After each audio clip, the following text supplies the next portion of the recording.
Hoki mai anō, welcome back. Transport Minister Simeon Brown has unveiled the final version of his 10-year transport plan for the country. It involves new major roads, his pothole fund and more money for rail, but it also confirms Aucklanders will have to start paying congestion charges at some point. Here's political reporter Amelia Wade. Why did the car drive across the road in Auckland? Well, it couldn't because it was rush hour. And the minister knows that's a big problem, so it's a big feature in his 10-year transport priorities plan.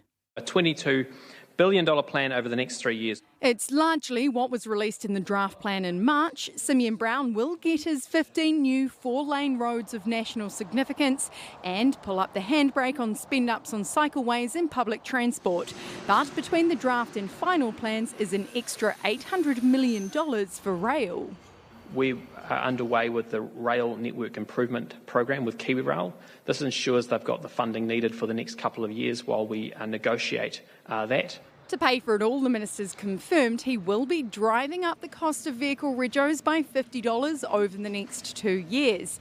And while Brown's keeping his election promise to not put up fuel taxes before 2027, the hikes are effectively being delayed because, bam, in 2027, fuel will cost an extra 12 cents a litre, then up another 6 cents a litre in 2028, then up another 4 cents a litre thereafter. Not increasing fuel excise duty or road user charges between now and 1 January 2027. And in fact, in Auckland, on Monday, the regional fuel tax will be removed.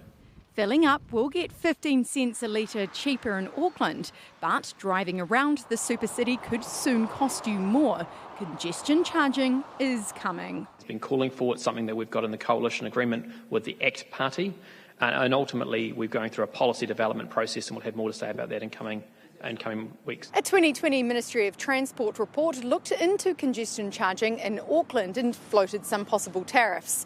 Those charges varied between $1.50 and $3.50 depending on the time of day. But you do accept that it could be more expensive for people to be driving with the congestion charging than it would be with the Auckland regional Well, I'll just say the regional fuel tax is getting removed on the 1st of July, and that is great news for Aucklanders.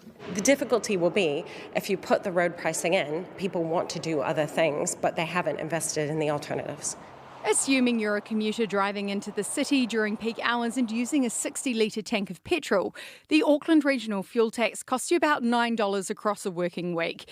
But the possible peak rates for congestion charges could cost you $35. Is it going to be cheaper? Aucklanders will no longer have to pay the regional fuel tax. Is it going to be cheaper? But ultimately, those policy decisions have not yet been made in terms of the congestion charges. A charge which could ease rush hour woes so the car can drive across Auckland. Amelia Wade, Newshub.